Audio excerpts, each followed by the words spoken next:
Ok, entonces usted indica en todo caso que la responsabilidad que se atribuía en este informe al señor Zubialde era que él no cauteló la, la fórmula de la tarifa. ¿Es correcto eso?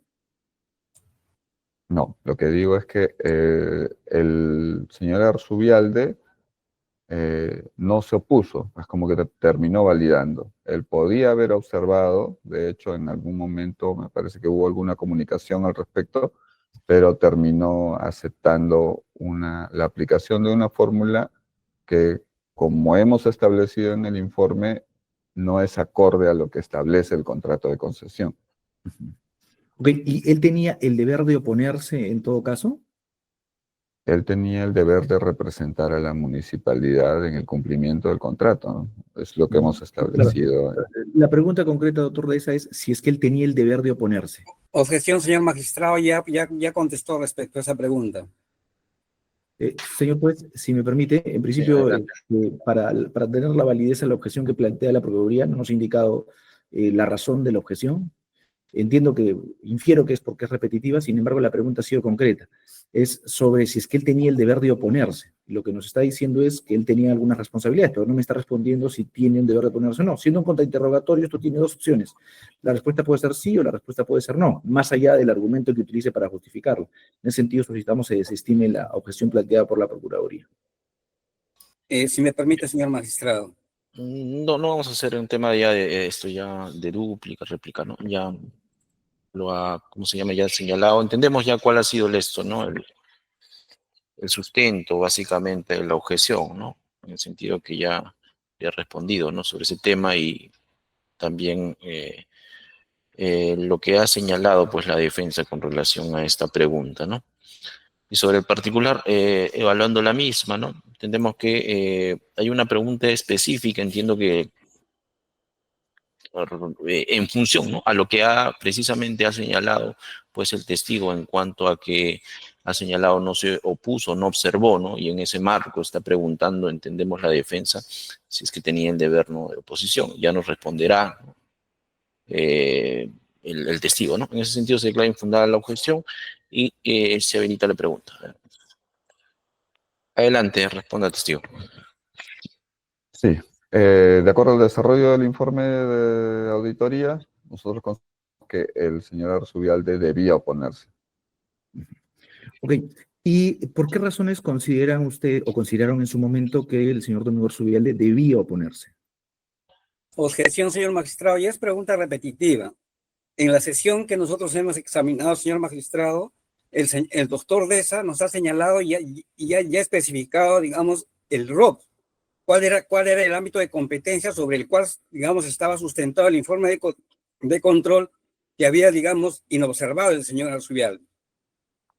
Pero más allá de eso, señor magistrado, acá hay un tema que su despacho debe, digamos, tener en cuenta para efecto, digamos, de analizar las temáticas o la línea de examen que está haciendo el doctor Zúñiga.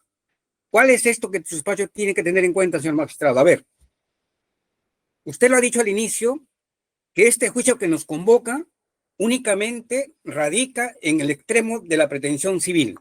Ahora, esta pretensión civil, señor magistrado, fue acumulada a un proceso penal. Si bien es cierto, ambas pretensiones tienen criterios de imputaciones distintos, pero hay un criterio que es común a ambas, que es la antijuricidad. Y el elemento de la antijuricidad, señor magistrado, que radica respecto a la responsabilidad del señor Arzubialde, ha sido ya, digamos, confirmado y decidido cuando se emitió pronunciamiento del objeto penal. De manera tal, si nosotros vamos al artículo 156, perdón, del Código Procesal Penal, dice que no puede ser objeto de prueba lo que tiene la calidad de cosa juzgada. Y señor magistrado, y además debe considerar otro aspecto que es medular. La acumulación del proceso civil al proceso penal radica en dos sustentos. Sí, doctor, pero vayamos más que todo a la pregunta, doctor, porque, bueno, estamos en un ámbito de esto, ¿no? De las objeciones, en todo caso, con relación a la pregunta, centrémonos, ¿no? Porque sería, en todo caso, repetitiva o no, ¿sí? Es impertinente, señor magistrado, porque justamente está orientada, digamos, a orientar, digamos, sobre aspectos que ya constituyen cosa juzgada. señor juez, sobre ese Sí, extremo, como sí, usted bien lo ha corremos al advertido, lado. señor juez, en principio la objeción, ha habido una variación por parte de la Procuraduría, inició indicando que la pregunta en principio era repetitiva, porque ya se había dicho, luego ha señalado que es impertinente la pregunta, pero luego ha indicado, cito, que usted, señor juez, tiene que tener cuidado. Entonces, lo que advertimos más bien, señor juez, que en la segunda pregunta hay una segunda objeción que lo que pretende es más bien dirigir el presente juicio, que le corresponde en principio a la judicatura, y que además no tienen consonancia con el artículo 156, porque es verdad que el artículo 156 establece que las resoluciones judiciales no son objeto de prueba, pero en este caso no estamos solicitando el reexamen de la resolución judicial, estamos examinando a un perito y en este caso el señor Germandesa como perito. Las preguntas son en función de las respuestas que nos pueda dar el señor Germandesa en esta sesión de audiencia o en las precedentes. Por lo que para que fuera repetitiva, el señor Germandesa tendría que haber respondido a la pregunta que le acabamos de hacer, cosa que no ha ocurrido en las sesiones anteriores, y para que sea impertinente tendría que ser con los hechos objeto fuera del debate. Y en este caso se le ha preguntado dónde se establecía este deber que tenía de oponerse, que el día de hoy, hace minutos, en la primera pregunta que le hemos hecho, nos acaba de indicar el señor Germandesa. Entonces, estimamos, señor juez, que lo que está haciendo la Procuraduría, más allá de dilatar el debate, es más bien buscar que no se introduzca información que válidamente esté incorporada al testigo, por lo cual solicitamos se declare infundada la objeción planteada por la Procuraduría. Bien, vamos a resolver, ¿no? En principio, si bien es cierto, en efecto, el ámbito de evaluación de este juicio es el sobre el objeto civil, sin embargo, en ese marco, ¿no?, el órgano jurisdiccional tiene que evaluar también el ámbito de imputación de esta responsabilidad civil, ¿no? Porque se le sería atribuible, de ser el caso, un determinado hecho ilícito al señor Arzubial, ¿no? Y en ese marco, pues, estando a la pregunta, si bien es cierto, también la Procuraduría señala ello con relación a la pertinencia, ¿no? Porque cuestionaba ahí. Y con relación a que sería repetitiva, pues consideramos que lo que se está pretendiendo con esta pregunta es de alguna otra manera que precise, ¿no? En concreto, por qué de alguna otra manera existiría ese deber, ¿no? No consideramos, a consideración del órgano jurisdiccional, que se trate de una pregunta repetitiva, sino más bien que precise, ¿no?, en concreto cuál sería ese ámbito del deber. En ese sentido se declara infundada la objeción y vamos a admitir esta pregunta. Sí, adelante. Puede responder. Sí, antes había levantado la mano, sí, Sí, el actor civil. sí, señor juez, muchas gracias. Solamente para, digamos, hacer un comentario relevante respecto del debate de los colegas que me antecedieron, yo quisiera hacer notar, señor juez, que si bien efectivamente, como ha señalado la Procuraduría, hay una sentencia con autoridad de cosa juzgada en el extremo penal que condenó al señor Zubialde, no es menos cierto que cuando la Sala Penal de Apelaciones ha anulado la sentencia previa en materia de responsabilidad civil que se produjo a partir del juicio del año 2021, uno de los extremos por los cuales anula esa sentencia justamente es por el tema del deber funcional del señor Zubialde. Y hay un extremo de la propia sentencia de apelación que yo he citado en mis alegatos de apertura, lo puse en la presentación, ¿no?, en donde la propia Sala Penal de Apelaciones dice que se discuta la cuestión de si el señor Zubialde tiene el deber porque parece que lo tuviera Invermet, y cita la norma que regula la competencia funcional de Invermet. Entonces es un tema que necesariamente se va a tener que esclarecer y discutir en este proceso también, a partir de lo que ha señalado la propia Sala Penal de Apelaciones, señor juez. Eso solamente para complementar. Gracias. Bien, bueno, ya hemos resuelto sobre el tema. Vamos, adelante, continuamos. ¿Podrían repetir la pregunta, por favor? Sí, claro que Repita en sí. todo La caso. pregunta es, ¿dónde dice o cómo se colige el equipo auditor que tenía Domingo Arzubialde el deber de oponerse?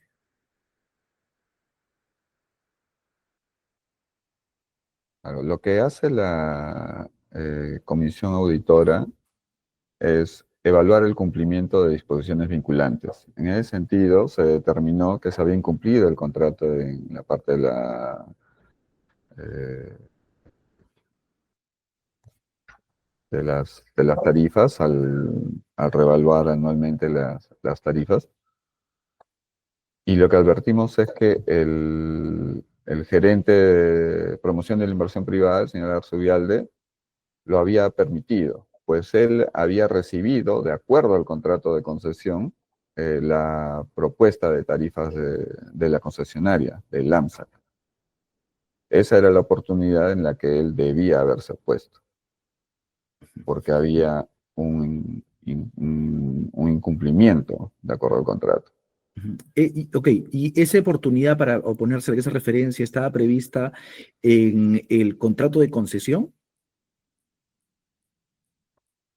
No, no expresamente como tal, pero lo otro es pensar que el concesionario puede aplicar la tarifa que se le ocurra, ¿no? Nosotros tenemos que ver el supuesto de que se cumplan tanto las funciones de las entidades como las disposiciones contractuales.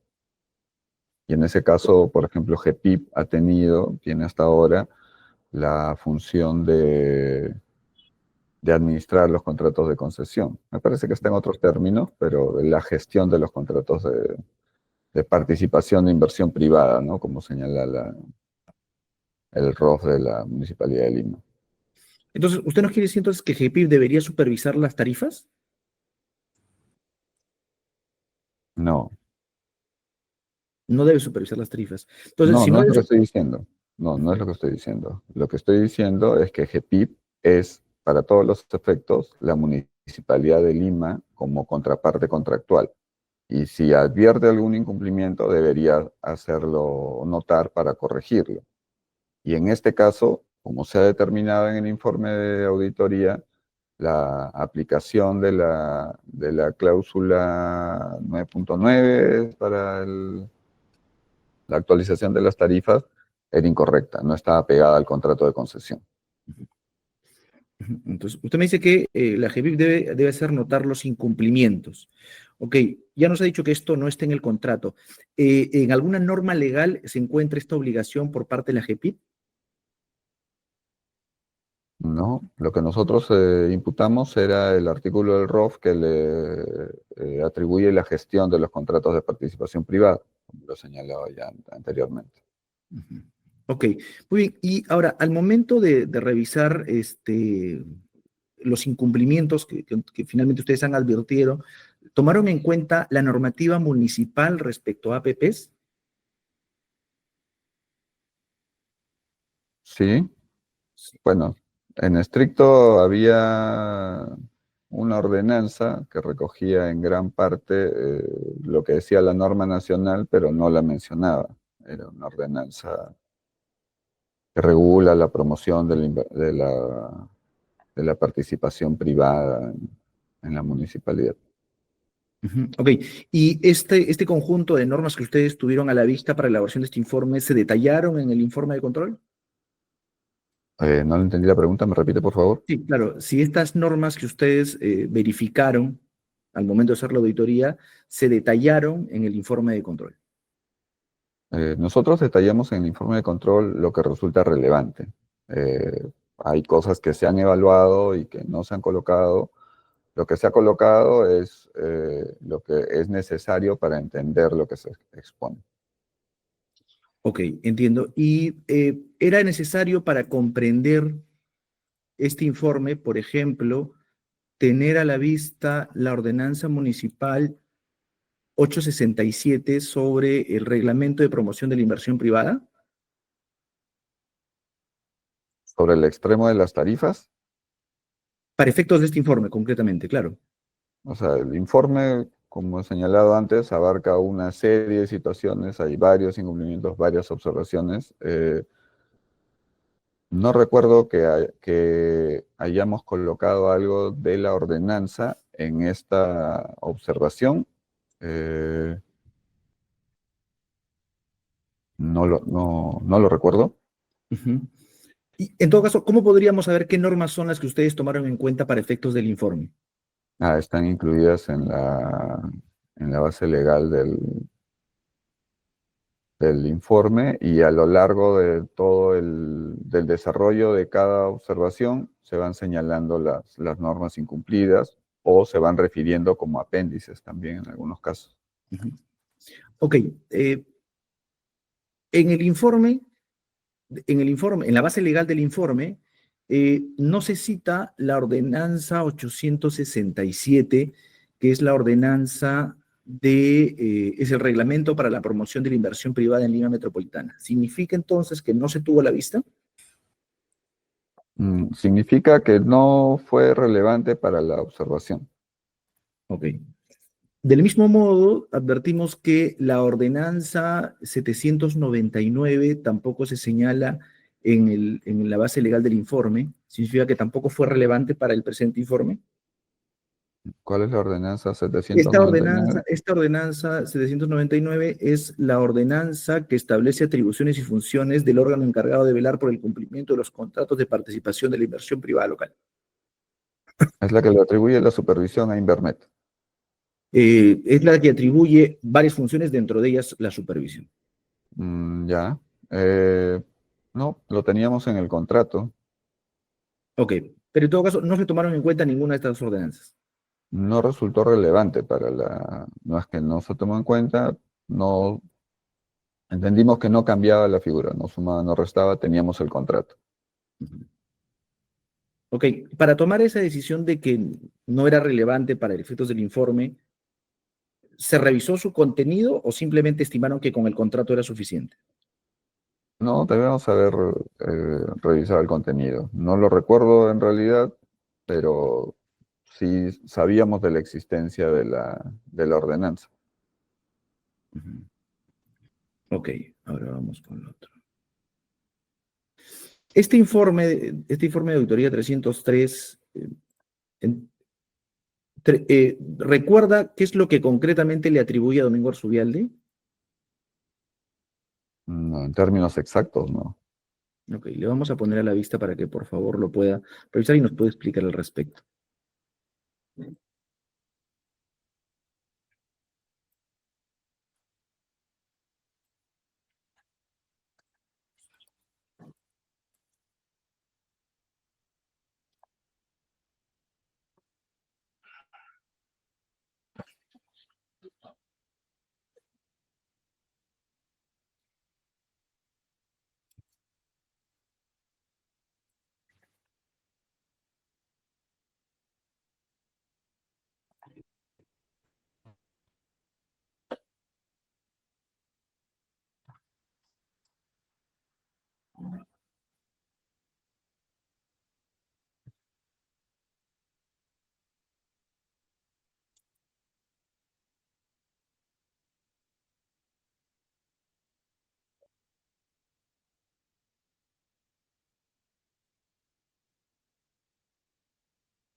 ¿Sí?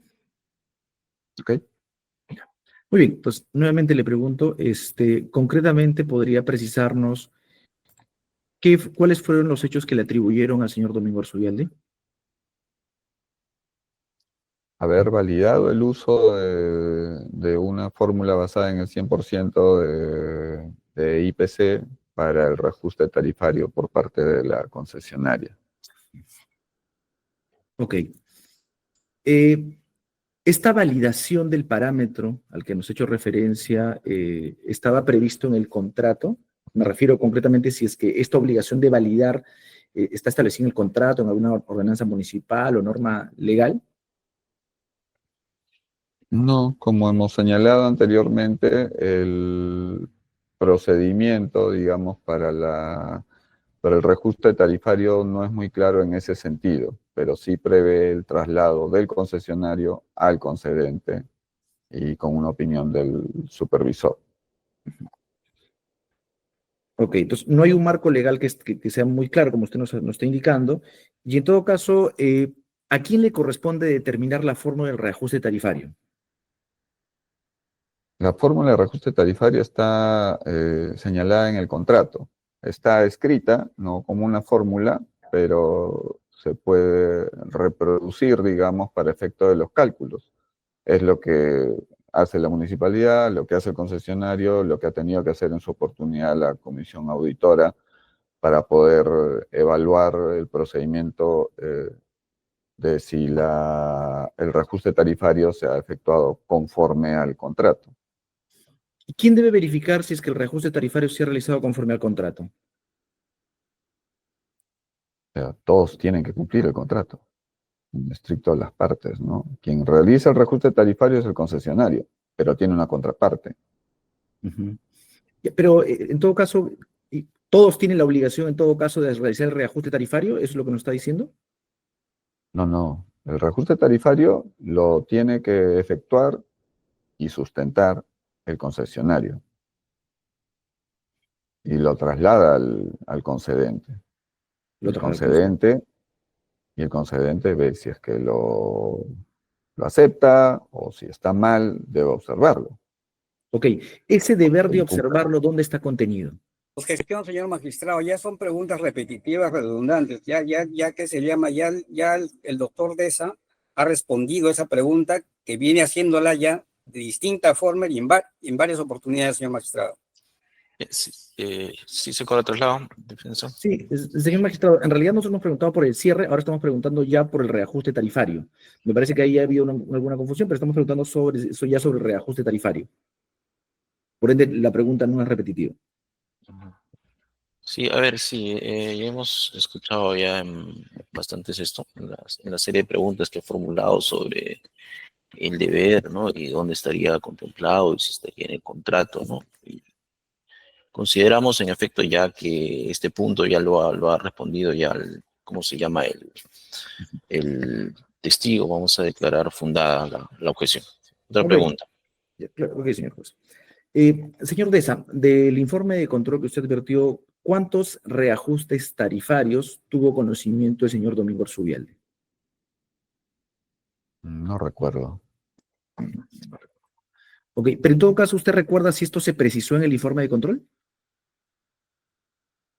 Eh, Recuerdo que el informe de control contiene un cuadro donde se han establecido por varios, me refiero a más de dos, reajustes tarifarios en distintas fechas, es decir, cambios en el monto de la tarifa que se cobraba, ¿no? Y que comunicó el concesionario.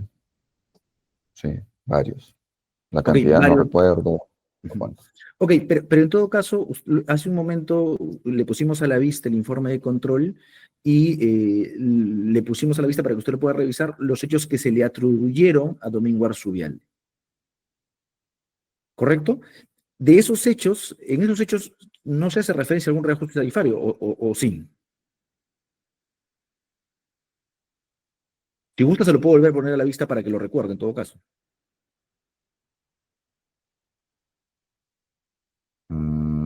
a ver, lo que señala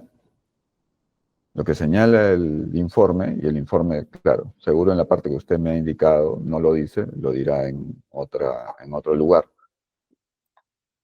En estricto, todo está basado en una situación, que es lo que explicaba al inicio de la sesión de hoy. Y esa situación es la de que se eh, aplicó incorrectamente una cláusula del contrato para el reajuste tarifario.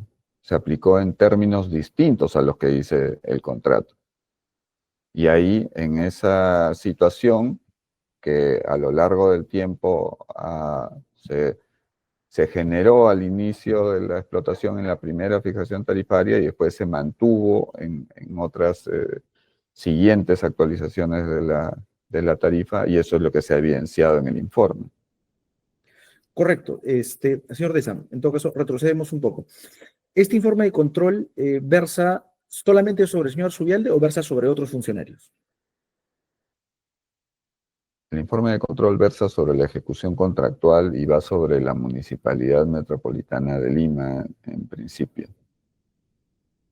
Ok, entonces no termina identificando alguna omisión, algún incumplimiento o alguna infracción de algún deber por parte de los funcionarios. Eh, el informe contiene, parece, 8 o 9 observaciones. Si son observaciones es porque se ha identificado y evidenciado incumplimientos por parte de distintos funcionarios. Correcto. Ok, en el caso concreto de la observación 3, ¿recuerda si es que la observación 3 es sobre Domingo Arzubialde o sobre Domingo Arzubialde y otros funcionarios? no va sobre otros funcionarios. Correcto. También, Muy bien. también. Perfecto. A eso iba mi pregunta. Ok. Ahora, entiendo que la observación 3, ya nos he explicado qué es la observación 3, es el macro. Entiendo que es la modificación que hay o el error que existe en todo caso, sobre que no se cauteló el cumplimiento de la actualización de la tarifa. Concretamente sobre Domingo Arzubialde. ¿Cuál es el hecho que se le atribuye en este informe de control? Objeción, señor magistrado. Esa pregunta ya es repetitiva. Incluso le ha preguntado sobre la base, digamos, del mismo informe. Sí, señor es bien, fundada la objeción, porque si en todo sí. caso otra pregunta. Vamos a reformularla. Sí. Señor Deza, en efecto usted ya nos ha indicado, como bien indica la Procuraduría, le hemos puesto a la vista. Sobre eso que se le hemos puesto a la vista, le vuelvo a hacer la misma pregunta. En ese hallazgo que hace la Contraloría, ¿se determina algún incumplimiento por parte de Domingo Arzubialde en algún reajuste tarifario? Objeción, señor magistrado. También esa es una pregunta repetitiva ya. No, esta pregunta no se ha hecho, señor juez. En principio no es repetitiva, es una pregunta muy concreta y es justamente el identificar si en el informe de control se advierte alguna omisión funcionarial por parte de Domingo Arzubialde en algún reajuste tarifario. Eso todavía no lo ha respondido el perito. Es más, cuando se le ha preguntado sobre los reajustes tarifarios, es más, cuando le hemos preguntado sobre los reajustes tarifarios, ha hecho referencia a un conjunto de reajustes tarifarios, pero de manera general, no sobre Domingo Arzubialde. Ya, ahora sí, procurador, ahora sí. Sí, señor magistrado. Esa pregunta ya respondí incluso con vista del informe, que el señor Arzubialde participó en la validación del reajuste tarifario que comunicaba la empresa Lansap. Es una pregunta que ha sido contestada y le está volviendo a preguntar lo mismo de formas distintas. No, señor juez, reitero, la pregunta tiene que ver ya sobre el reajuste. No, reitero, estamos preguntando en cuántos reajustes ha participado y para eso se le está preguntando dónde se indica de los hechos que se le atribuyen a Domingo Arzubialde ello. Eso es lo que estamos preguntando. En todo caso, sí, reformule su pregunta, en todo caso. Voy a reformularla, señor juez, pero voy a agradecer en todo caso, señor perito, que nos limitemos a lo que está establecido en el informe. Vuelvo a preguntar nuevamente. De la evaluación de los comentarios y documentos que se presentaron para desvirtuar, de ser el caso, estas observaciones en su momento, ¿cuáles fueron los hechos que se estimaron que habría realizado Domingo Arzubialde y esto en cuántos reajustes financieros tiene injerencia? Objeción, señor magistrado. No solo es una pregunta repetitiva, sino es una pregunta compuesta. Voy a reformularla, señor juez, para no entrar en debate. Bien. Adelante. Señor Deza, ¿el señor Domingo Arzubialde participó en el reajuste financiero del año 2015? Objeción, señor magistrado. No sé, de reajuste financiero es una pregunta totalmente capciosa que está haciendo que se llama el doctor Zúñiga. Señor juez, en realidad no puede ser capciosa. En la misma Procuraduría acaba de indicar hace un momento que es una pregunta repetitiva, que ya indicó que es el reajuste financiero. Ahora que le pregunto sobre un periodo en específico, dice que es capciosa. Pero entonces, está preguntando en orden. Lo que pretende la Procuraduría... Un momentito, orden para el tema de las objeciones. Ya hemos señalado la pauta, ¿sí? La pauta es, primero se sustenta la objeción y corremos traslado. Ese es el orden, ¿sí? No damos una duplicidad de intervenciones porque no vamos a poder entender a los dos interlocutores, ¿sí? Bien. Ahora sí, doctor Zúñiga primero y luego ya Procuraduría. Sí, bien. Sí, adelante, nos señala. La pregunta es muy concreta, es sobre si es que participó el señor Domingo Arzubialde en el reajuste financiero del año 2015, un hecho muy concreto. La Procuraduría postula que es una objeción, entiendo porque dice que es capciosa. No entendería cómo podría ser capciosa tomando en cuenta que el señor Deza no es un testigo, sino es un perito. Y él ya nos ha indicado que conoce sobre el contrato, conoce sobre los hechos, y finalmente le estamos preguntando sobre si es que esto está desarrollado en un informe de control. Entonces, no entendería cómo podría ser capciosa una pregunta si le estoy preguntando a un especialista como el doctor Deza. Ya, en concreto, su pregunta es si participó o no en el reajuste financiero del 2015. Esa es Correcto. su pregunta. Así es. Sí, algo más, Procuraduría, antes de resolver. Sí, señor magistrado, dijimos capciosa porque ¿de qué reajuste financiero está hablando? Estamos hablando del reajuste tarifario, señor magistrado. Y le dice, le pone el reajuste financiero. Tiene razón. La terminología, en todo caso, creo que estamos ahí. Sí, ha habido un error, exacto, ha sido un lapsus linguis. reajuste tarifario, ¿no? Entendemos. Ya reajuste tarifario del 2015. Bien, proceda a la pregunta. Vamos a proceder a admitir esta pregunta, ¿ya? Sobre el reajuste tarifario del 2015 se ha participado el señor Arzubial. Adelante. Ok, como señalaba anteriormente, ha habido varios reajustes tarifarios. Esto se inicia desde 2014, si no recuerdo mal. No recuerdo si ha habido en 2015, pero en todo caso lo que ha hecho la comisión es identificar los reajustes durante el periodo de evaluación.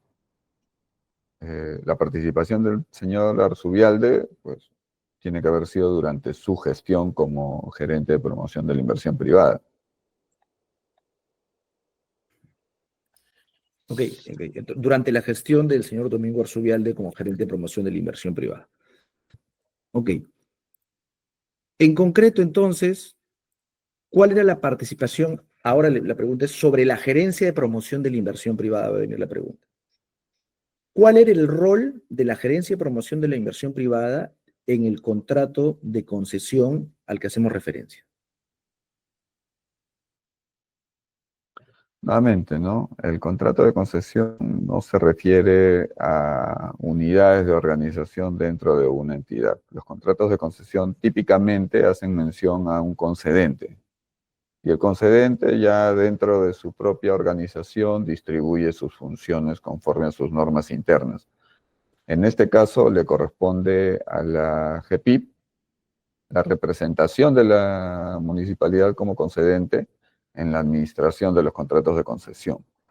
El término que recoge el ROFE es gestión de los contratos de participación privada, algo así. Ese es el... En todo caso, nos está diciendo que la GEPIP resulta ser el concedente y por ahí tiene labores de representación. Y según el contrato, ¿quién tiene las labores de supervisión?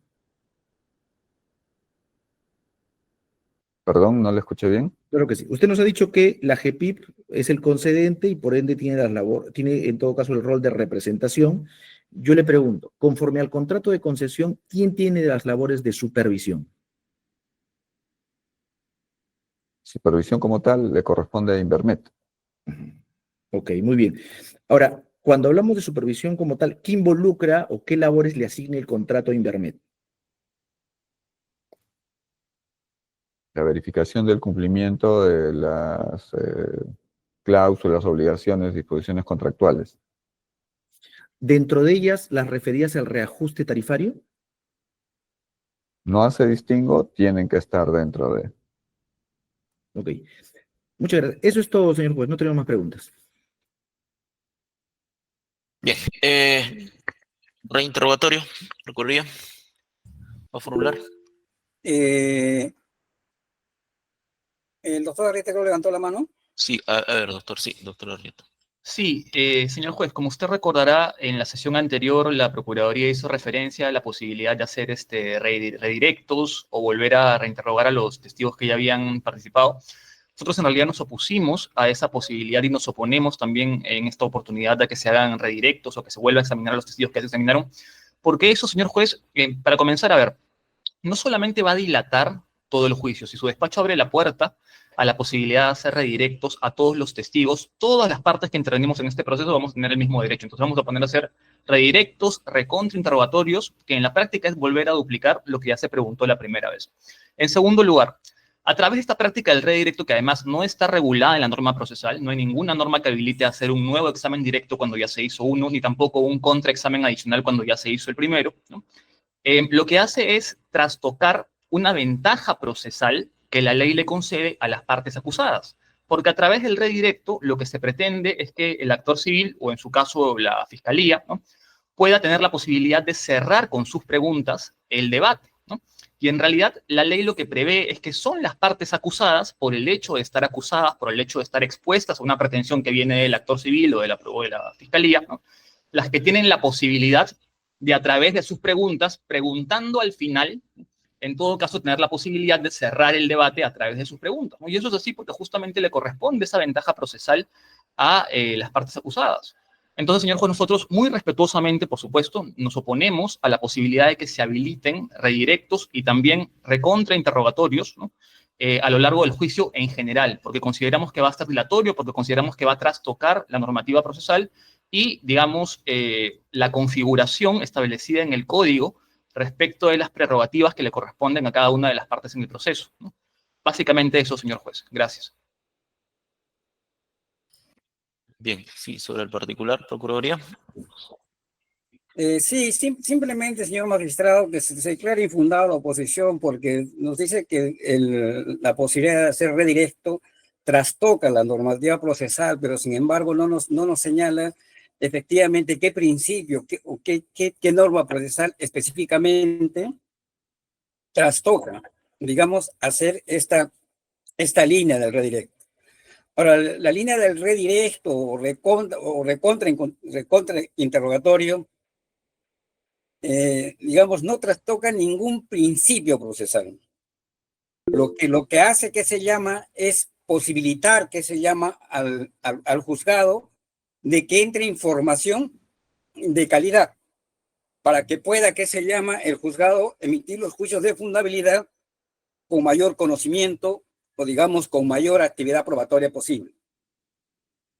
Ahora, digamos, la posibilidad que se llama de oponerse a un redirecto no tiene base legal específica en el Código Procesal Penal. Máxime, si respecto de ello, bajo el principio de igualdad procesal, se le da a la contraparte la posibilidad de hacerle recontra interrogatorio. Claro está que estas dos posibilidades únicamente están restringidas, digamos, a las temáticas que no han sido abordadas, ya sea o en el recontra interrogatorio que se haga. Por tanto, señor magistrado, simplemente solicitamos que se declare infundada la oposición.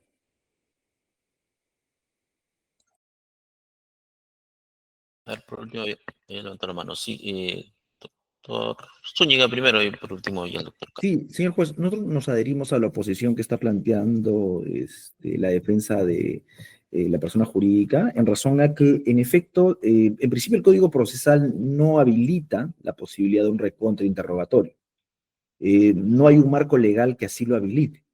Es más, tanto es así, señor juez, que el Código Procesal Penal más bien habilita la posibilidad de la prueba de oficio, justamente en situaciones en las que se advierte que hay alguna deficiencia en el marco de la actuación probatoria.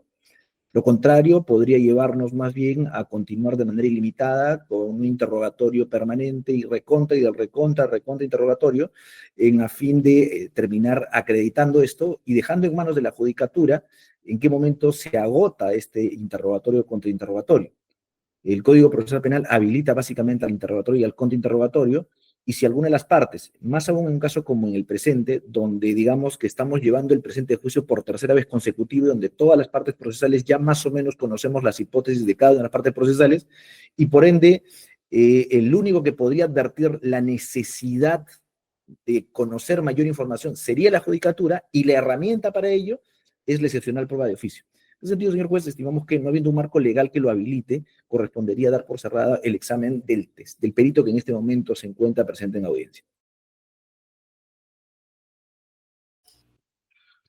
Bien, a ver, sobre el sí, a ver, sí, doctora Arrieta.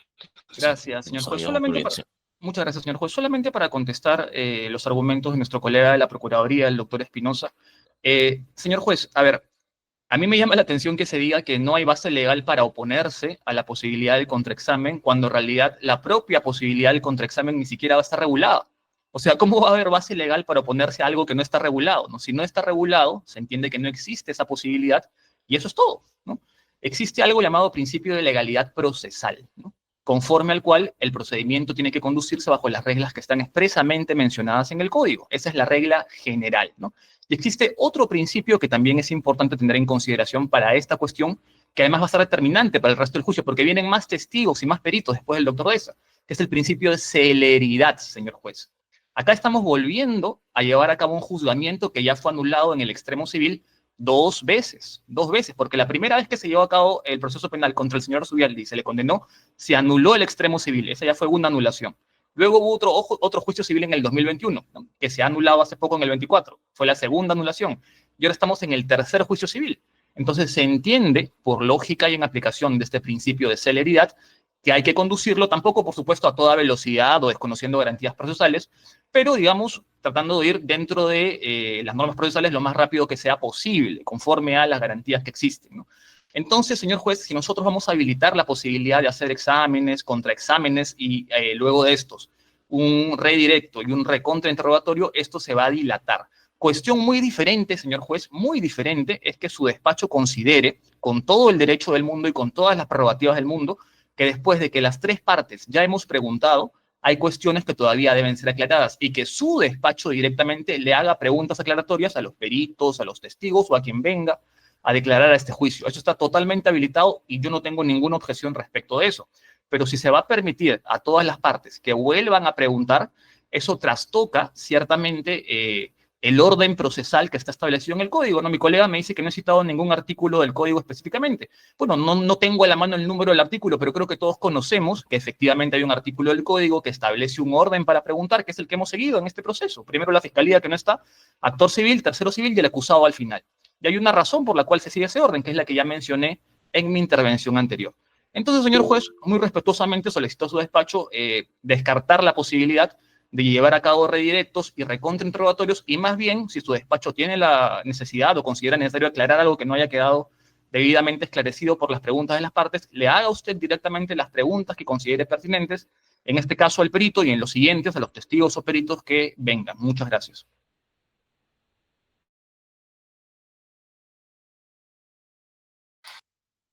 Bien, ya vamos a dar por cerrado ahí el debate sobre esta cuestión incidental, ¿sí? Ya, para poder ya resolver, ya se les aconseja el uso de la palabra a cada uno para que puedan sustentar lo que corresponda con relación a este punto, ¿sí?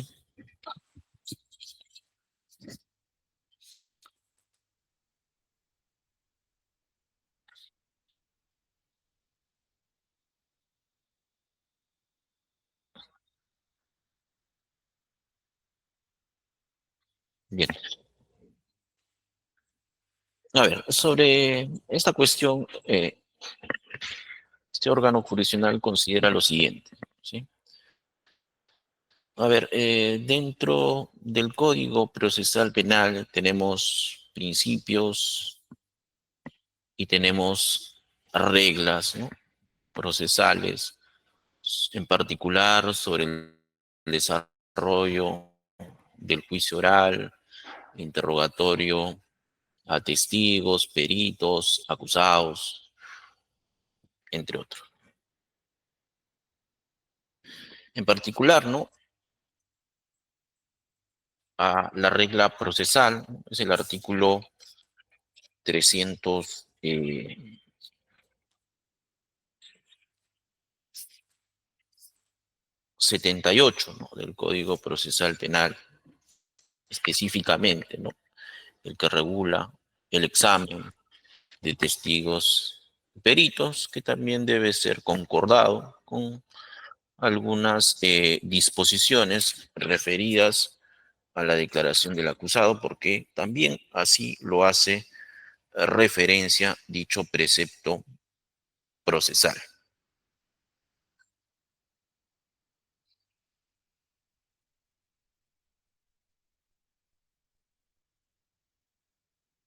Son reglas, como se ha señalado, que establece el Código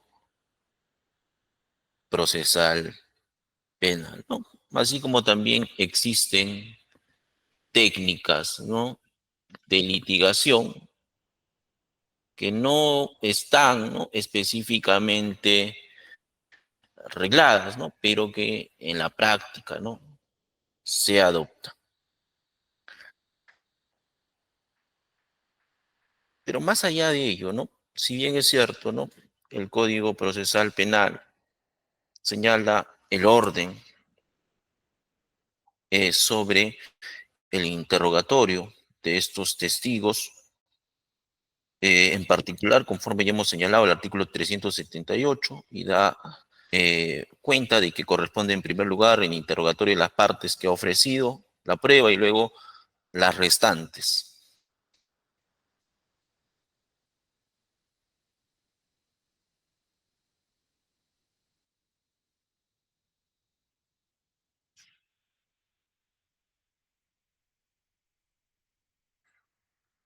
también sobre el contrainterrogatorio, ¿no? En el inciso 8, las partes podrán confrontar al testigo o testigo con sus propios dichos u otras versiones de los hechos presentados en el juicio. Luego es cierto que no se hace alusión a una segunda intervención o reinterrogatorio directo o recontrainterrogatorio. Sin embargo, hay principios también que deben tenerse en consideración, ¿no? Para el desarrollo de este juicio oral, ¿no? Y ese es el principio de contradicción. Porque así como en el desarrollo, ¿no?, de cualquier audiencia se señala una primera intervención de las partes por el principio de contradicción, se les habilita también la posibilidad de una dúplica y réplica. Precisamente porque considera una de las partes que la primera intervención de su contraparte, ¿no?, o quiere hacer frente a la primera intervención de su contraparte.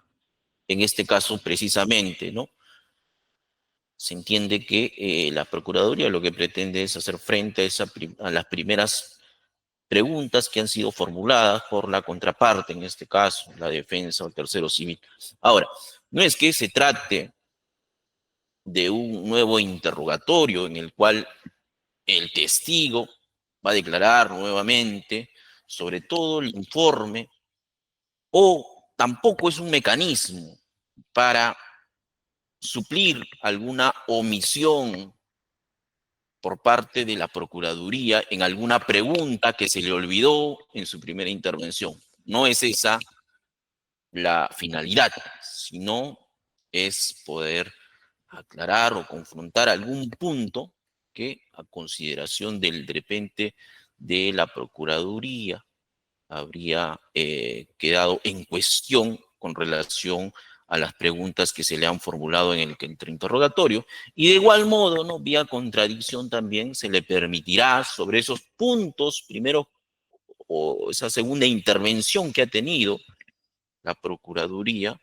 poder también formular sus preguntas, pero también, ¿no?, eh, focalizado o centralizado en esa segunda intervención.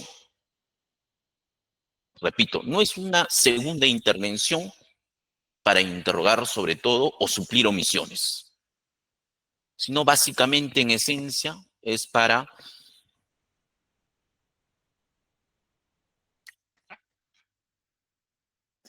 concretizar, ¿no?, el principio de contradicción que también es aplicable en el interrogatorio de testigos y peritos. En ese marco se va a habilitar, ¿no?, bajo esas pautas, ¿no?, y el control del órgano jurisdiccional y, claro, está también de las partes, ¿no? Si hay una pregunta que en realidad no tiene correlación con el contrainterrogatorio, así se le indicará a la Procuraduría, ¿no? Bien. Bien, en ese sentido se va a habilitar entonces esta segunda intervención, Procuraduría. Gracias, Adelante. señor magistrado. Entendemos que ha desestimado la oposición, ¿no? Bien. El señor Deza, vamos a hacerle unas preguntas con relación a al examen o a las temáticas que ha tocado el doctor Arrieta en la sesión pasada. A usted se le ha puesto a la vista un documento denominado Trato Directo del 20 de octubre del 2014. Ya usted nos ha dicho que ese documento ha sido suscrito por parte de la municipalidad por el señor Shimakuro Maeki. La pregunta es, con motivo de la observación 3, ¿por qué razón la comisión de la cual usted formó parte como especialista, digamos, analizó ese documento Trato Directo del 20 de octubre del 2014?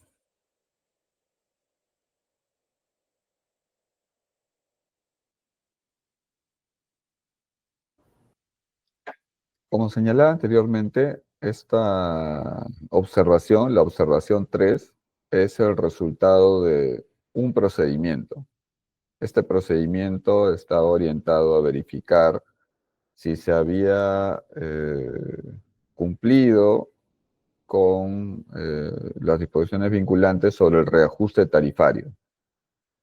Entonces, cuando nosotros determinamos que de hecho no se había cumplido así al aplicar el parámetro de IPC 100%, o sea, como si fuera todo en moneda nacional, y esto iba en contra del contrato, el siguiente paso fue ver dónde es que había afectado esta decisión. Y vimos que además de las tarifas que se cobraban en los peajes, estas mismas tarifas fueron utilizadas para calcular una compensación al concesionario que se materializó en este trato directo. Se trata de el mismo incumplimiento, pero en otro instrumento, digamos, en otro momento. Y díganos, señor Deza, ¿y esta compensación estaba referida a qué aspecto?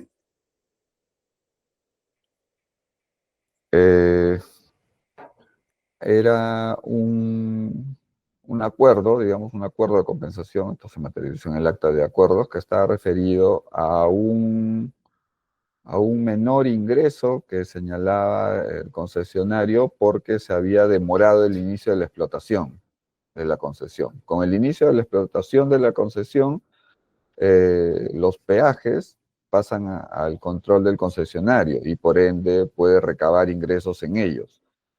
Lo que señalaba el concesionario es que esto estaba previsto para una fecha, no se dio en esa fecha, se dio en una fecha posterior y entonces durante ese lapso no había recabado ingresos por peajes en las garitas existentes.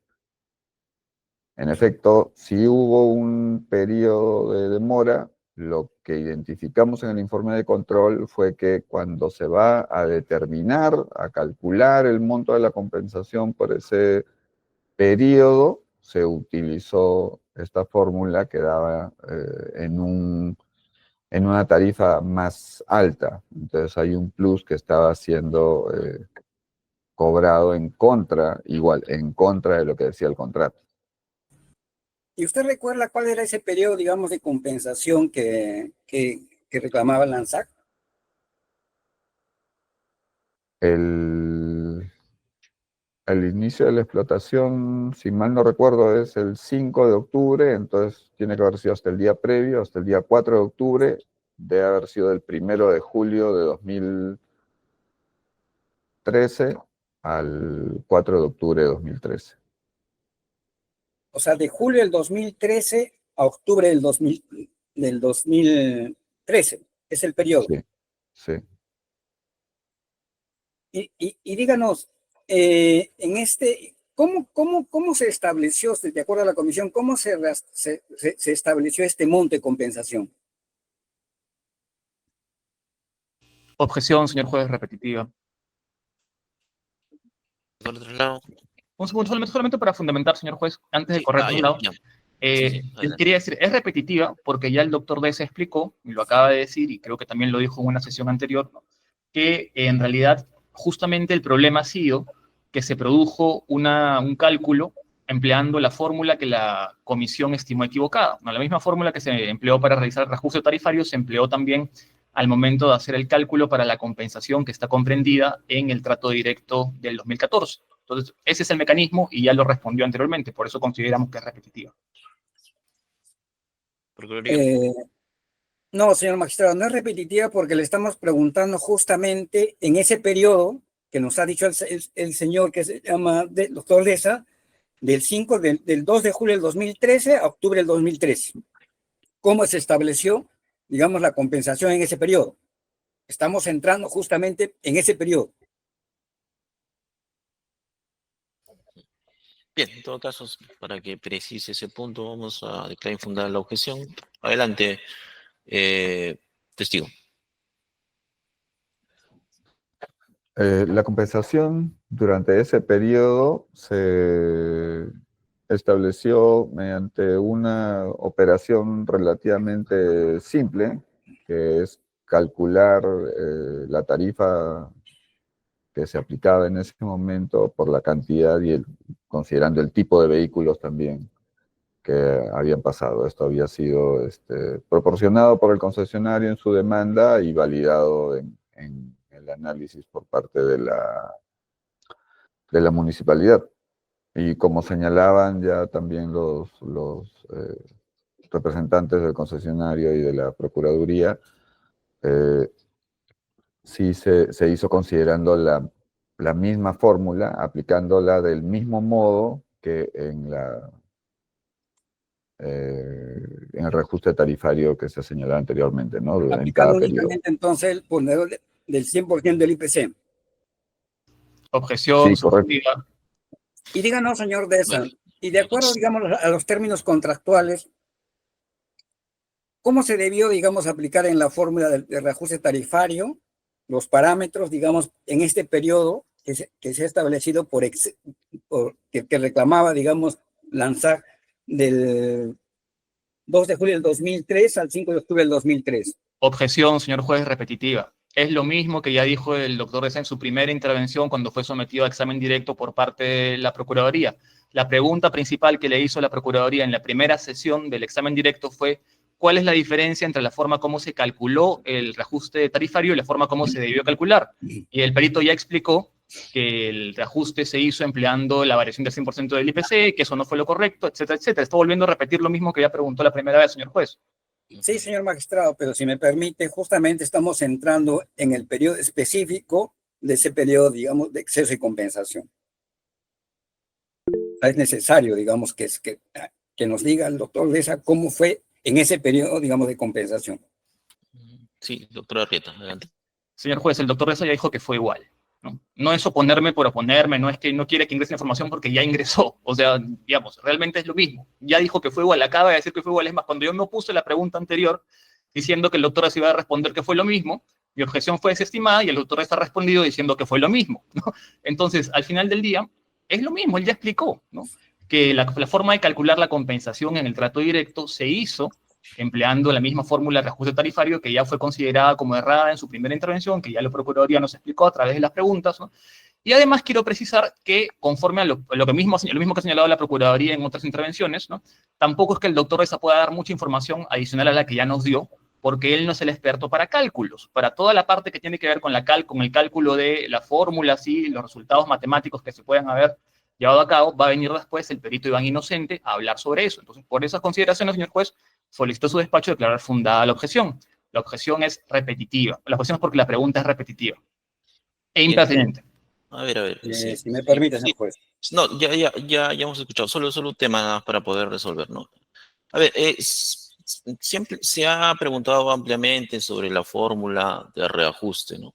Eso ha quedado claro, ¿no?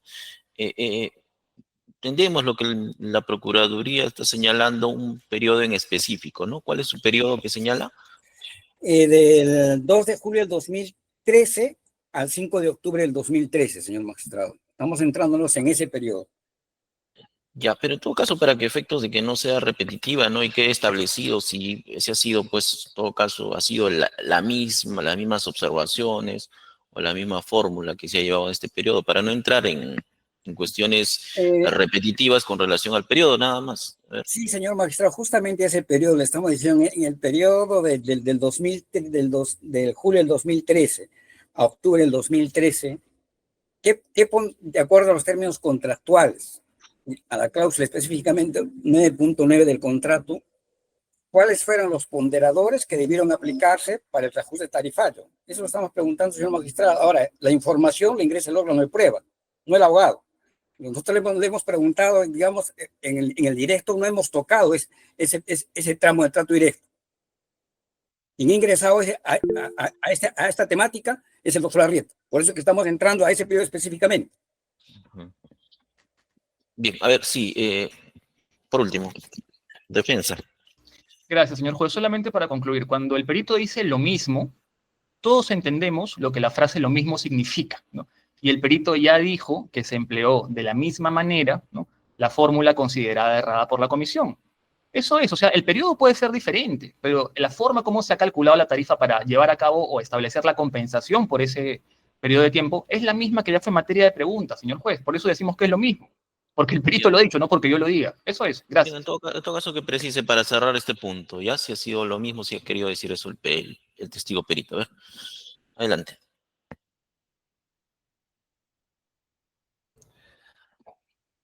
En efecto, igual que en el cálculo del reajuste tarifario, en este caso se utilizó incorrectamente los parámetros del 100% en moneda nacional por el IPC, cuando tenía que haber sido 50% la variación del tipo de cambio y 50% del IPC nacional. Y finalmente, doctor Deza, y ese exceso, digamos, de compensación que determinó la comisión, ¿a quién benefició?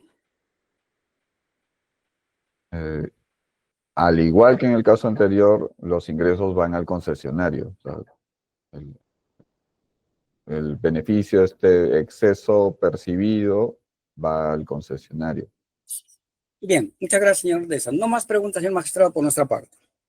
Bien, sobre este ámbito nada más, ¿no? Que esta segunda intervención que ha realizado la Procuraduría, ¿no?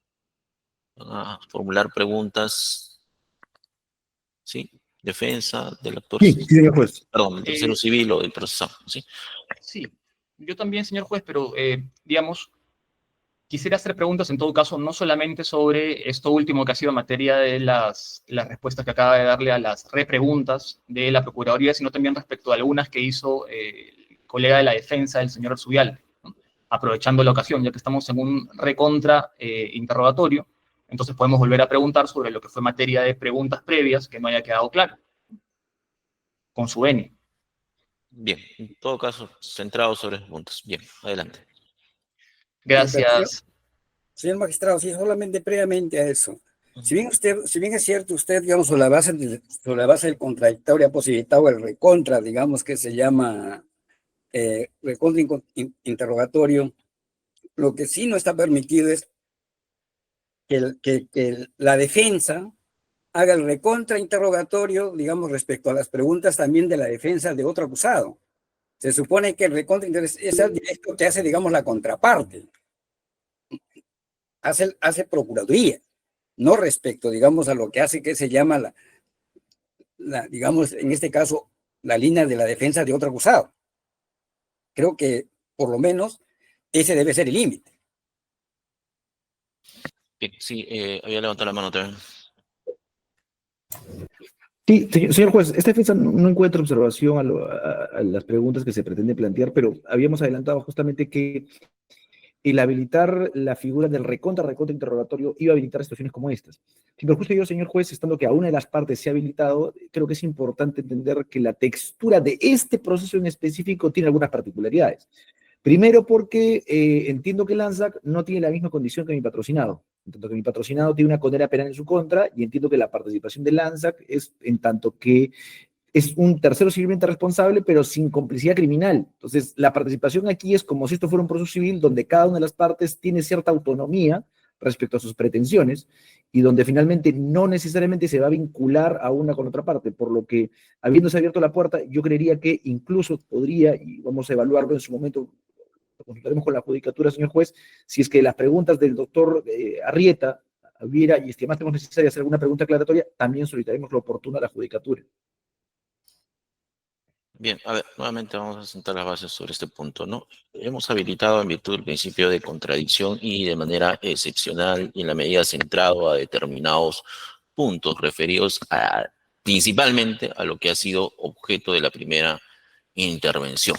Ese es el ámbito, ¿no? En este caso, hemos señalado, es cierto, ¿no? No hay una base expresa sobre el interrogatorio directo, el contrainterrogatorio, sin embargo hay principios como el principio de contradicción máxime. Si hay un tema aquí también en el artículo 378, inciso 10, ¿no? Que establece a solicitud de alguna de las partes, el juez podrá autorizar un nuevo interrogatorio de los testigos o peritos que ya hubieran declarado en la audiencia. Esto es incluso, ¿no? Si ya hubiera declarado un testigo, existe la posibilidad nuevamente de interrogar, de ser objeto de interrogatorio. Precisamente, ¿no? Para evitar también este tema, ¿no? De volver a formular y esto se habilita, ¿por qué? Porque pueden existir puntos, ¿no? Que en el interrogatorio directo o en el contrainterrogatorio no hayan sido abordados de repente por alguna de las partes, pero que inciden en la tesis de la otra, ¿no? Y ese es el punto por el cual, ¿no? En virtud del principio de contradicción, se habilita también a la contraparte poder preguntar sobre ese punto que no fue abordado, si bien es cierto, por una, pero sí por su contraparte. Y en eso, precisamente, consideramos también, ¿no? Que bajo esa lógica también el artículo 378, inciso 10, habilita incluso un nuevo interrogatorio, por lo que se trata es de finalmente alcanzar la información bajo los principios de contradicción y el órgano jurisdiccional pueda resolver. Claro está que siempre con los límites también, ¿no? Como parte de las sugestiones, que no se traten de cuestiones repetitivas, ¿no? Que ya han quedado establecido, ¿no? En el desarrollo del interrogatorio, sino tampoco cuándo se acabaría, ¿no? Tampoco va a ser un interrogatorio, contrainterrogatorio indefinido e interminable, ¿no? Acabamos con esta segunda intervención de ser el caso, y si es que también lo solicitan, porque podría no solicitarlo alguna de las partes, podríamos quedarnos en una sola intervención. Bien, adelante, defensa del... Muchas gracias, señor juez. Doctor Reza, buenas tardes nuevamente. Yo quisiera comenzar con mi serie de preguntas adicionales, ¿no? Retomando un poco la última pregunta de nuestro colega de la Procuraduría. La última pregunta que le ha hecho el doctor Espinosa ha sido ¿a quién benefició, no es cierto, este cobro realizado empleando de forma equivocada la fórmula de reajuste tarifario, ¿no? Y lo que usted ha señalado es que esto habría beneficiado a la concesionaria porque habría cobrado un monto adicional por conceptos de tarifa del peaje, ¿no? Entiendo que eso fue lo último que usted señaló, si la memoria no me falla. Ahora, partiendo... Correcto, ok. Partiendo de eso, doctor Deza, yo quisiera retomar una cuestión que tiene que ver también con justamente el cobro de los peajes, ¿no? Y lo que sucede con el producto de lo cobrado. ¿Se acuerda usted de la adenda número 1 al contrato de concesión, doctor Deza? Sí, en términos generales, sí. ¿Se acuerda, doctor Deza, que hay una disposición dentro de esta adenda 1 al contrato de concesión que establece que la concesionaria tiene que transferirle a la municipalidad el 7% de todo lo cobrado por un concepto denominado en esa adenda retribución al concedente? Sí, lo revisamos en la sesión anterior. Correcto, ¿no? Entonces, doctor Deza, ¿no? Considerando que ese 7% se extrae sobre el total de todo lo cobrado, ¿cierto? Cobrado por la concesionaria. Cuando usted señala que la concesionaria cobró de más aplicando las fórmulas del reajuste tarifario que han sido consideradas equivocadas por la comisión auditora, ¿no? Eso no significa también que la municipalidad, al momento de percibir el 7% sobre ese monto total cobrado sobre la base de una fórmula equivocada, de acuerdo al criterio de la comisión auditora, también correspondería a un monto superior al que debería haber sido considerado si se hubiera aplicado la fórmula correctamente? Sí, podría. De acuerdo, entonces lo que nos está diciendo en resumen es que la municipalidad también cobró de más por la retribución al concedente a raíz del modo como la concesionaria aplicó la fórmula. Salvando el tema de la temporalidad, no recuerdo la fecha de la suscripción de la adenda 1, a partir digamos, la aplicación de esta adenda, sí, la municipalidad también recibía parte de este exceso. Ok, permítame un segundito. Como me ha dicho que no recuerda la fecha de la adenda, se lo voy a poner a la vista para que esto quede claro y podamos producir información de calidad para el juzgado. Permítame un segundito, por favor.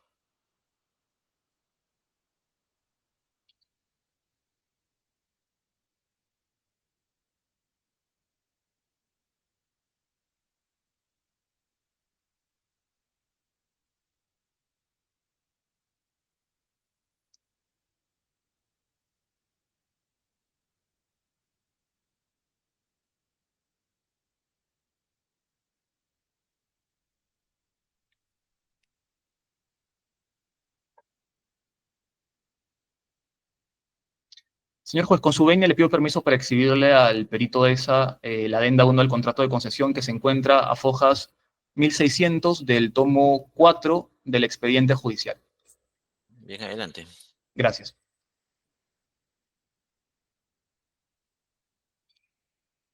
¿Puede visualizar la pantalla en este acto, doctor Reza? Sí. Ya. Entonces, como usted puede ver, en este acto le estoy exhibiendo un documento denominado adenda número 1 del contrato de concesión. El documento obra a fojas 1600 del tomo 4 del expediente judicial, ¿no? Es el mismo documento que le exhibí en la sesión en la que me tocó hacer el contraexamen. Bueno, como usted puede ver aquí, en la parte del preámbulo, ¿no?, se indican quiénes son las partes que suscriben la adenda, ¿no? Si lo considera necesario, le puedo dar unos momentos para que corrobore que efectivamente son las partes que corresponden, ¿no? Y una vez que me indique, me voy a dirigir a la parte final, que es donde figura la fecha, para que usted pueda, digamos, responder con precisión la pregunta que...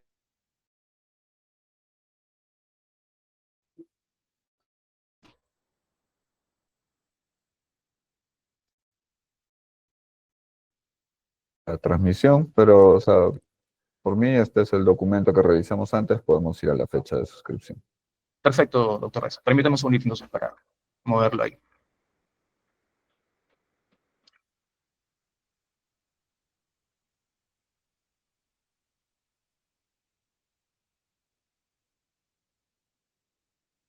Alcanza a ver, doctor Reza, la parte de la adenda que le estoy exhibiendo en este acto, ¿correcto? Sí.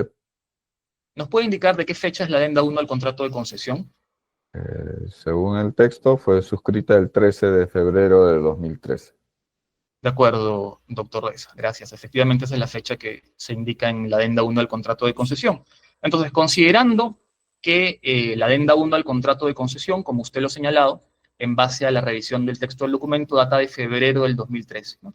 Esto quiere decir que los reajustes tarifarios realizados en fecha posterior a esa adenda, ¿no?, al igual que en general todo cobro que se haya hecho por el concepto de peaje, ¿no?, de forma posterior a esa adenda, ha generado también un cobro excesivo por parte de la municipalidad por concepto del 7% de la retribución al concedente prevista en la adenda 1, ¿correcto? Es correcto, había un monto adicional. Ok. Doctor Reza, ahora quisiera hacerle algunas preguntas con respecto a un tema vinculado con las preguntas que le hizo el colega de la defensa del acusado, del señor Zubialde, perdón. Para esto quisiera retomar lo que usted nos señaló al principio con respecto al objetivo y el propósito final de los informes de auditoría, ¿no?, que, si la memoria no me falla, era identificar desviaciones de cumplimiento respecto de disposiciones vinculantes. ¿Es correcto tal y como lo estoy recordando, doctor Reza? Sí, en términos generales. En términos generales, ok. Ahora, recuerdo yo también que, y además el doctor Zúñiga se lo puso a la vista hace un instante, con relación a las funciones del señor Domingo Arzubialde, que en general la base legal de la que partía la comisión auditora para atribuirle a él esta responsabilidad por no haber objetado la fórmula de reajuste tarifario que en su momento la concesionaria planteó, tenía que ver básicamente con la palabra gestión, ¿correcto? A él se le atribuye la función de gestionar los contratos de asociaciones público-privadas, inversión privadas, en el marco de su competencia, como parte del ROF de la municipalidad, ¿correcto? Entonces, digamos, la competencia, de acuerdo a la posición de la comisión auditora, estaba en el término gestión. Uh-huh. Y lo que usted Sí, nos había indicado es que la interpretación que ustedes hacían del término gestión era que un término amplio que comprendía, digamos, todas las actividades que fueran necesarias para administrar el contrato.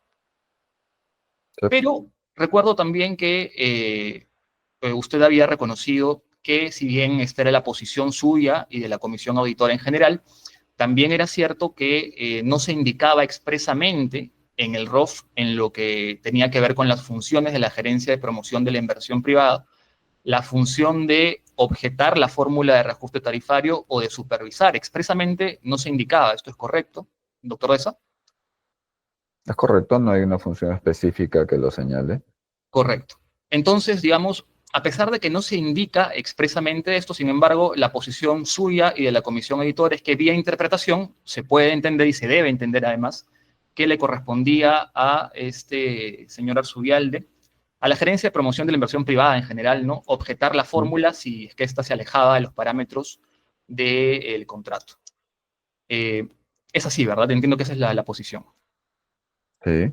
Ya.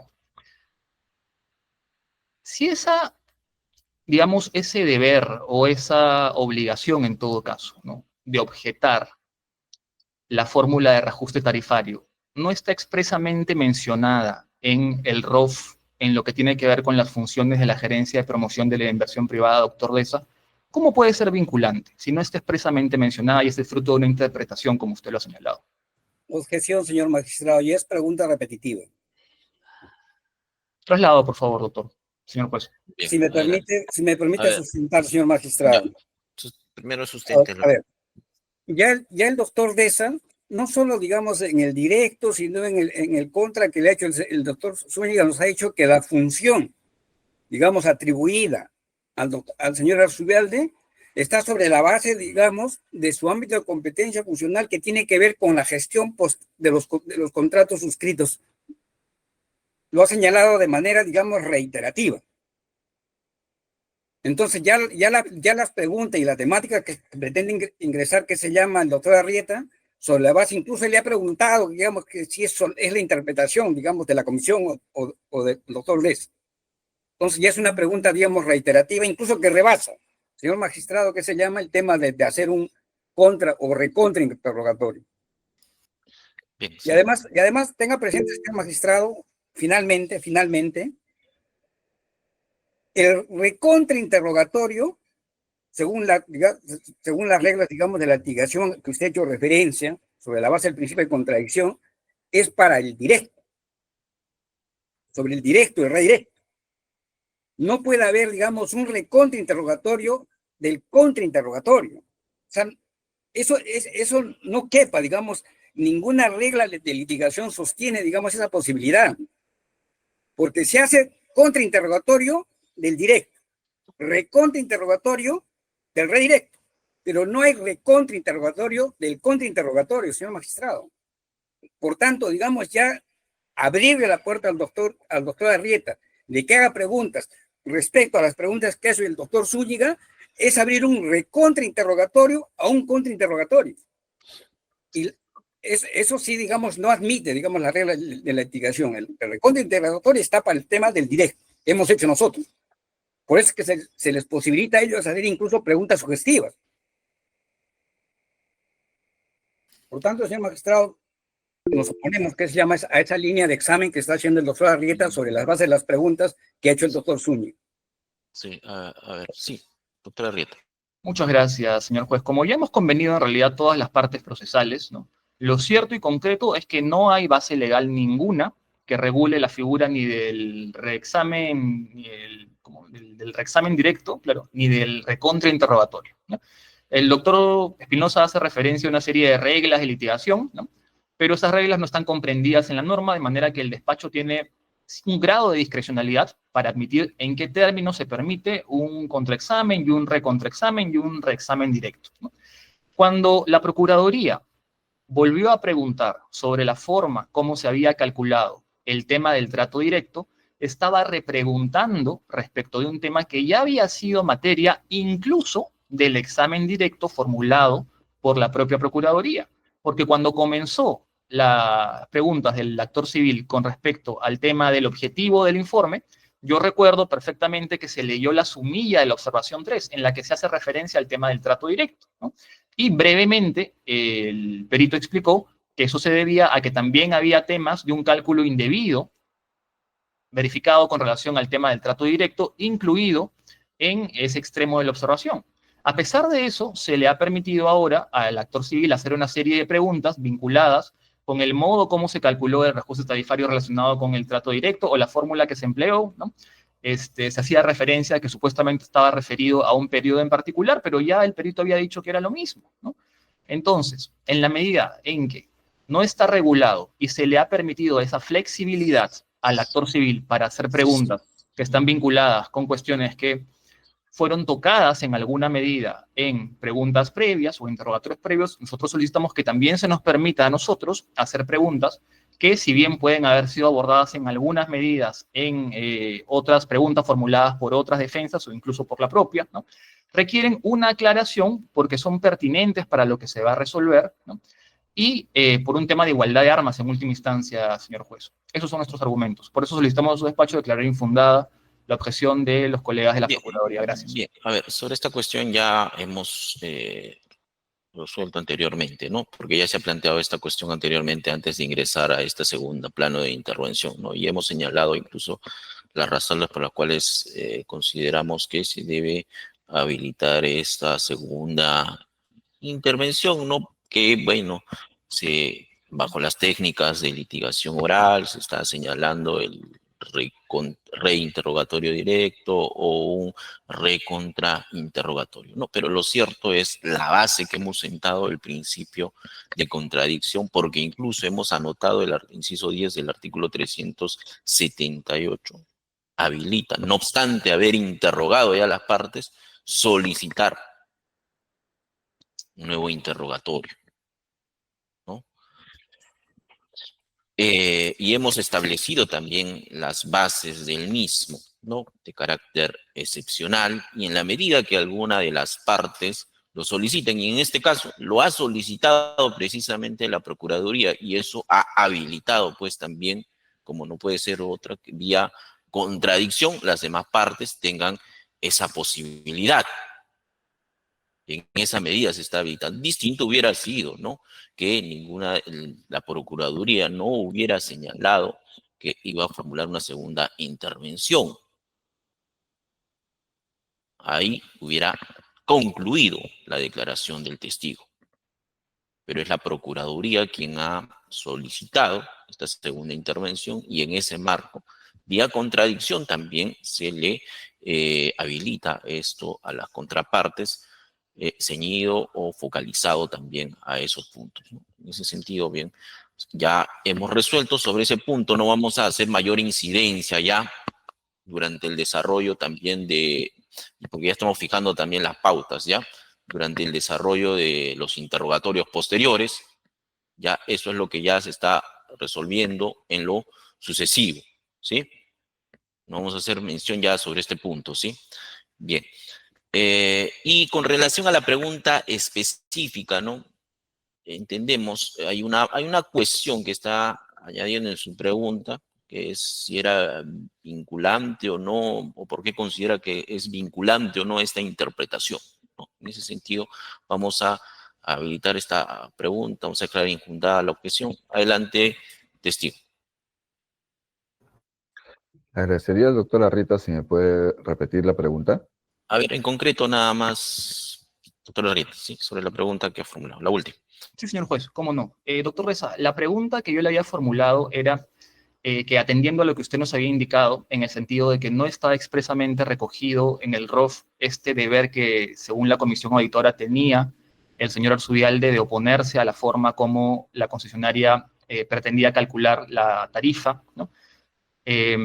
¿Cómo podía ser vinculante, digamos, esa disposición o esa disposición referida al deber de objetar la tarifa si no estaba expresamente mencionada en la norma, ¿no? Esa era la pregunta fundamentalmente, doctor Reza. Claro, en términos, según lo que habíamos señalado anteriormente, el término gestión es un término amplio, ¿no?, que nosotros asumimos que incluye una serie de actividades que no es finita, sino que son todas las necesarias para el cumplimiento de los objetivos. En términos de función pública, si por ahí va la pregunta, nosotros partimos siempre de que la fuente de la competencia es la ley. Las funciones están relacionadas con el ejercicio de la competencia y la fuente de la competencia es la ley.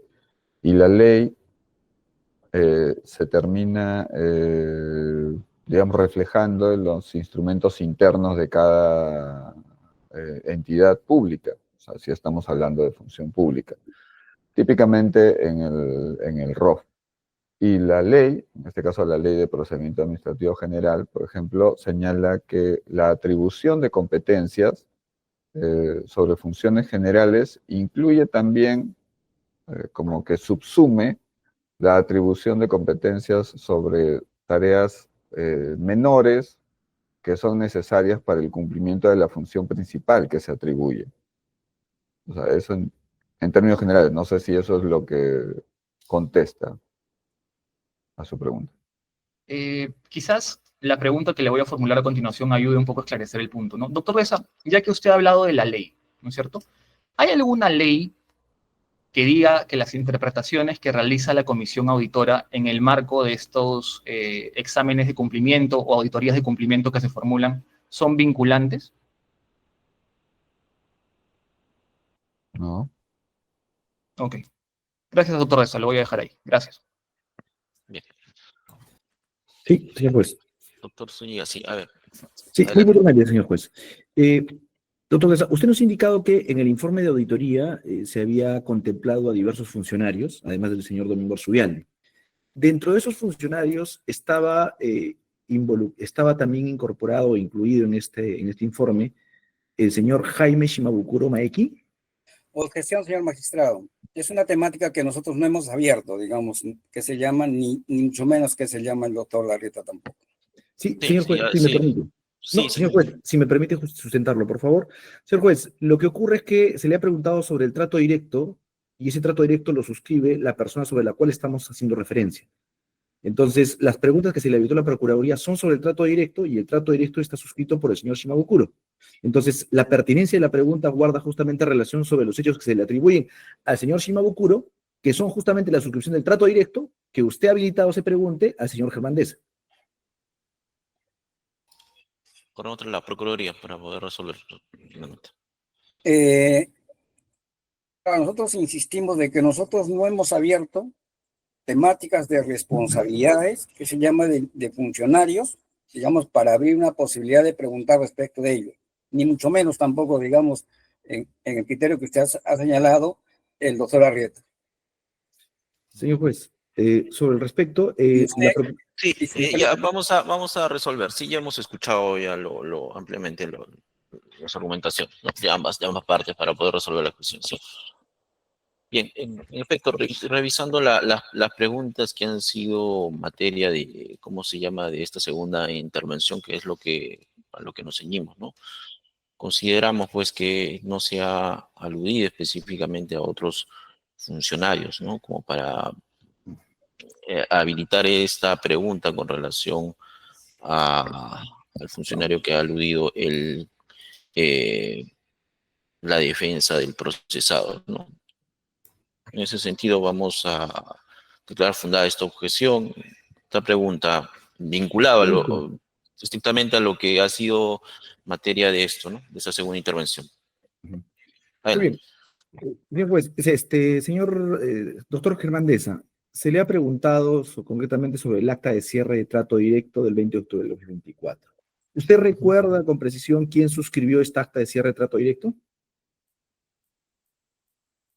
En representación de la municipalidad, el gerente de promoción de la inversión privada, el señor Shimabukuro, y la subgerente de gestión de contratos de participación privada, no recuerdo el nombre, con un representante de la concesionaria.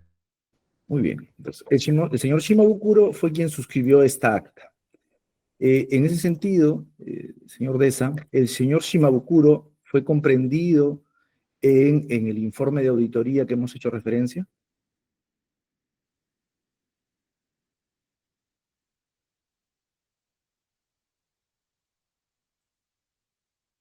Respecto de esta observación, me parece que no.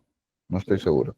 No está seguro. En todo caso, le voy a poner a la vista el extremo del informe de control para que pudiera en todo caso recordarlo y pueda responder. Ujú.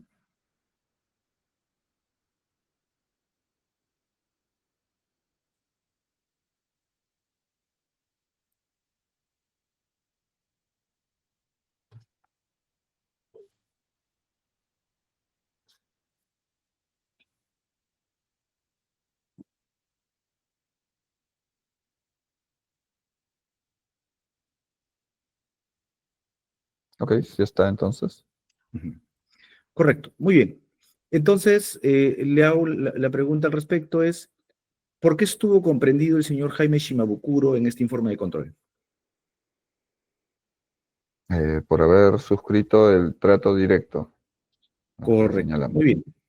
Muy bien, entonces, ¿el señor Domingo Arzubialde fue comprendido por la suscripción del acta de trato directo? Objeción, señor magistrado, eso ya ha respondido, ya que se llama el doctor Des, ha dicho que el señor no está comprendido, no aparece en ese documento que denomina trato directo. No, señor juez, no nos ha indicado esto el señor Deza. Eso es una inferencia que está realizando la Procuraduría. No, señor magistrado, eso le ha indicado A para ver, desprender. el orden, siempre respetando el orden, por favor, doctores. ¿Sí? El orden siempre, ¿ya? Ya hemos señalado esta pauta, ¿ya? Por favor, yo concedo el uso de la palabra y la otra parte podrá alegar lo que considere conveniente, ¿ya? Si no, vamos a estar en un tema de duplicidad de intervenciones y no vamos a entender Ujú. lo que quieren Sí, señalar o alegar, ¿ya? sí, señor juez. Termine, sí, defensa, a ver, sí. Sí, señor juez. Esta defensa ha formulado la pregunta, concretamente sobre el señor Domingo Arzubialde, en tanto que inicialmente se estableció de que la pregunta era una pregunta vinculada con una historia impertinente, tanto que no vinculada a Domingo Arzubialde. En este caso se pregunta concreto sobre Domingo Arzubialde.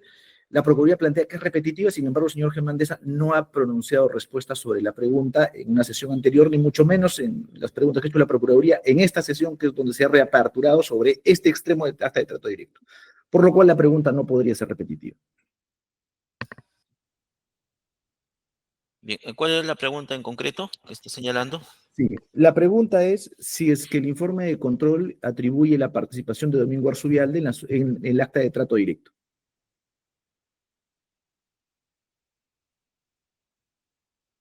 Se va a infundar la objeción para que pueda precisar este extremo, ¿ya? Para que en todo caso quede claro, sin efecto, no hay alguna atribución con relación a este punto del trato directo, con relación al procesado. Adelante. Puede responder, testigo. Sí. No, a quien se imputa por la municipalidad en ese caso es a quien suscribe el trato directo. Eso es todo, señor juez, no hay más preguntas. Ya, bien. Concluimos con su interrogatorio. Le agradecemos su concurrencia, señor Deza. Muchas gracias. Gracias, buenas tardes. Gracias, doctor Des. Bien, a ver, otro testigo que estaba programado, a ver, Procuraduría. No señaló. Sí, señor magistrado, para esta sesión está también programado el señor Iván Inocente Arévalo. Hemos tomado conocimiento que el señor Iván Inocente ya no trabaja en la Contraloría. De tal manera, señor magistrado, no hemos podido contactarnos con él, pero hemos tomado conocimiento, digamos, de su dirección. Solicitamos, digamos, que para la próxima sesión sea notificado en su domicilio para que concurra a este plenario. La dirección del señor Iván Inocente, si me permite, es Avenida Cieneguilla, Manzana E, lote 17, Asociación de Propietarios Los Cumbres, distrito de Cieneguilla.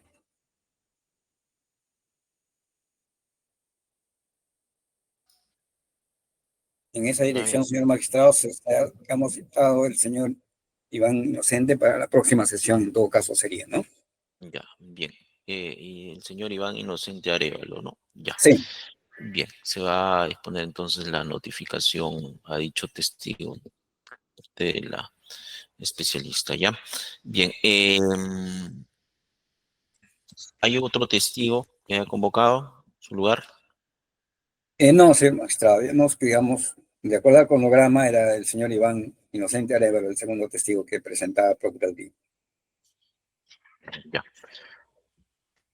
Bien, vamos a tener entonces que quedarnos aquí. La próxima sesión tenemos... A ver, el próximo viernes estamos en curso, en realidad. Nos han designado un curso, vamos a estar todo el día. En ese sentido vamos a desarrollar la audiencia. Sí, doctor. Ya, normalmente estábamos fijándolo por los viernes, ¿no? Porque estamos atendiendo normalmente los viernes en la tarde, que está habilitado para el tema de los unipersonales, ya que también quien habla actúa como juez penal colegiado, ¿no?